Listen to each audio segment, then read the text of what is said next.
ունենք նախնական տվյալներով սպանություն, երեխայի հայրը խեղտամահ հանելու ճանապարհով սպանել է փոքրիկին։ Մարտի 25-ին ցմահ ազատազրկման է դատապարտվել ծափաթաղում 3-ամյա Տիգրանին սպանած հայրը, Գեղարքունիքի մարզի բնակիչ Արմեն Օհանեսովը։ Նա խեղտամահ էր արել 3-ամյա որդուն եւ օրեր շարունակ թաքցրել մարմինը դաշտամիջյան տարբեր հատվածներում։ 2025 թվականի հոկտեմբերի 27-ից որոնվող տղայի մարմինը հայտնաբերվել էր նույն տարվա նոյեմբերի 2-ին։ Կանանց մշակույթի տանը բռնկված հրդեհը մարվել է ժամը 23:44-ին, հայտնել է ներքին գործերի նախարարության փրկարար ծառայությունը։ Խոշոր հրդեհը 3 ծխով էր լցրել մայրաքաղաքի կենտրոնական հատվածները, նախ 4, ապա եւս 7 հրշեջ մեքենա է մեկնել դեպքի վայր։ Երկար ժամանակ լքված մշակույթի տան հանկարծակի բռնկումը շատերի համար է կասկածելի։ Դեպքի իրական դրդապատճառների եւ հնարավոր միտումնավորության շուրջ հարցերը դեռևս մնում են անպատասխան։ Երևանի չափ տարածք է օկուպացրել Ադրբեջանը ջերմուկում։ Բանակցությունների միջոցով է պատրաստվում վերադարձնել Սամվել Կարապետյանի Ուժեղ Հայաստան կուսակցությունը։ Ջերմուկում այսօր հայտարարել է քաղաքական ուժի քաղխորհրդի անդամ Նարեկ Կարապետյանը։ Ջերմուկը խորհրդանիշն է խաղաղ Հայաստանի։ Երբեք սահմանային չի եղել, այսօր դարձել է սահման։ Սա ցույց է տալիս մեր մարտահրավերների լրջությունը։ Տուրիստական հայկական կենտրոնը 2-3 կենտրոններից մեկը դարձել է սահմանային։ Եվ ավելին այստեղ հակառակորդը առաջ է եկել Երևանի չափ մոտավորապես տարածք, առաջ է եկել հայկական սուվերեն տարածքում։ Սա է հենց ցուցանիշը հայկական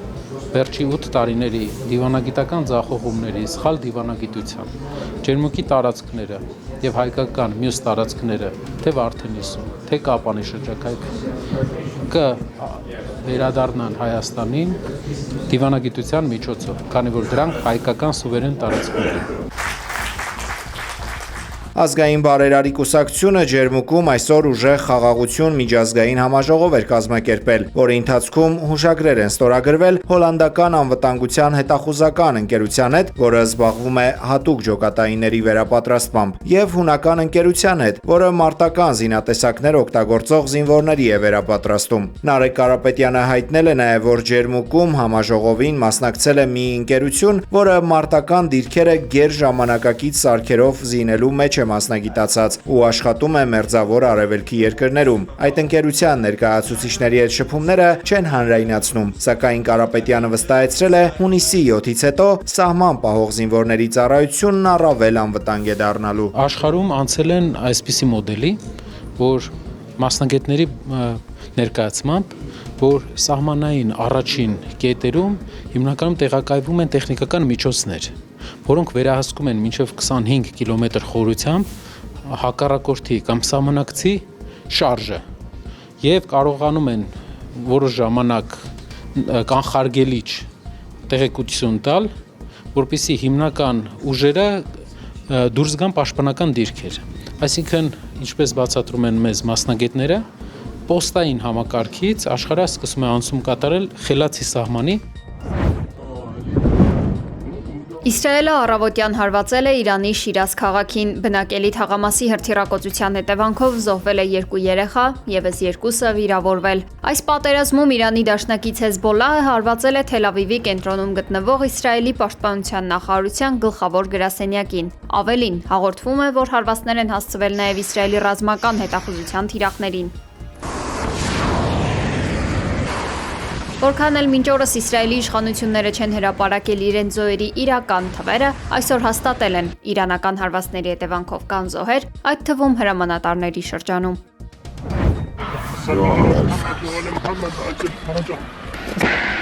Իրանը կոշտ վերջնագիր է ներկայացրել տարածաշրջանային հարևաններից մեկին, սպառնալով հիմնատակ կործանել նրա ողջ ենթակառուցվածքները։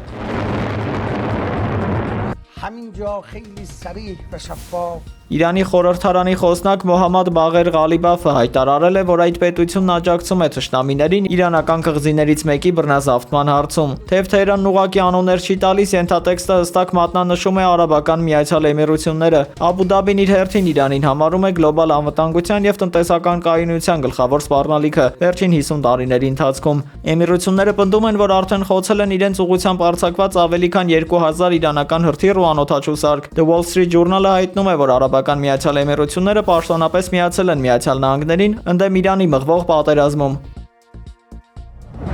Իսլամական հեղափոխության պահապանների կորպուսը պաշտոնապես հայտարարել է ամերիկյան F-18 կործանիչ խոցելու մասին։ Տարածաշրջանում շարունակվում է փոխադարձ գրոհների ակտիվ փուլը։ Թեհրանն այժմ սպառնում է ամբողջությամբ փակել Բաբ el-Մանդեբի նեղուցը, կաթվածար անելով համաշխարհային առևտրի զարկերակը։ Իրանական կողմի պնդմամբ նավագնացության նոր կանոններն ու թույլատվությունները տնօրինելու է բացառապես իրենց ռազմական հրամանատարությունը։ Այս հայտարարությունները տարածվում են պետական լրատվամիջոցներով եւ ուղեկցվում Իսրայելի բնակչության նկատմամբ հոգեբանական ճնշման տարերով։ Մասնավորապես Թել Ավիվի երկնքում հայտնված ագրավների երամները ներկայացվում են իսրայելական պետության մոտալուտ կործանման նախանշան։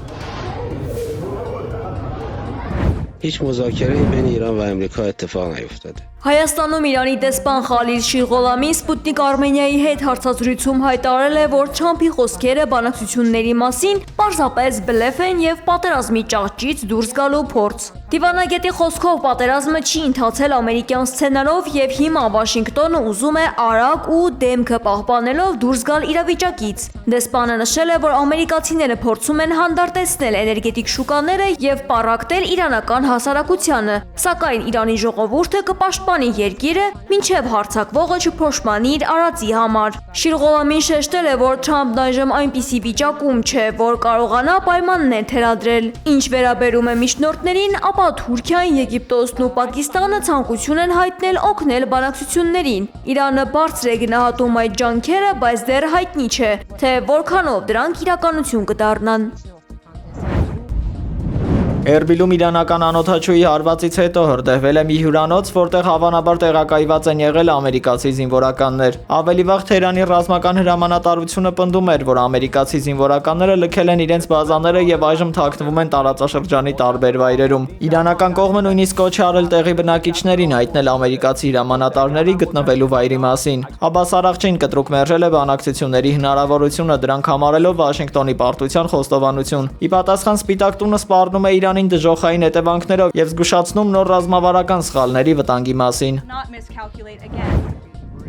Դոնալդ Թրամփի վերջին աղմկահարույց որոշումներից րոպեներ առաջ ֆինանսական շուկաներում կասկածելի առևտրային գործարքների աննախադեպ ալիք է գրանցվել։ Axios-ի հաղորդմամբ անհայտ ներդրողները հսկայական շահույթներ են ստացել Իրանի դեմ հարվածների եւ մաքսատուրքերի փոփոխության մասին հայտարարություններից, ակնհայտորեն տիրապետելով նախնական փակ տեղեկությանը։ Կասկածներն ուժգնանում են նախագահի ընտանիքի անդամների եւ մերձավոր դոնորների բազմամիլիարդանոց բիզնես նախագծերի ֆոնին, որոնք անմիջականորեն առնչվում են պետական շահառուներին եւ պատվերներին։ Միևնույն ժամանակ վարչակազմը նպատակաուղղված կերպով թույլատրել է կոռուպցիայի եւ ինսայդերական առևտրի դեմ պայքարող գրեթե բոլոր վերահսկող մարմինները։ Արդարադատության նախարարության հակակոռուպցիոն ստորաբաժանումները զրկվել են գործնական լիազորություններից, իսկ արժեթղթերի հանձնաժողովի պաշտոնյաները հրաժարական են տալիս քաղաքական ճնշումների պատճառով։ Թեև Սպիտակ տունը հերքում է ցանկացած անօրինականություն, տեղի ունեցողը լրջորեն հակասում է վերնախավի արտոնյալ համակարգը կործանելու նախագահի նախկին խոստումներին։ Կոնգրեսի դեմոկրատներն արդեն նախապատրաստվում են լայնածավալ հետաքննություններ, բարձելու պետական գաղտնիքների հնարավոր շահարկումը նեղ շրջանակների հարստացման նպատակով։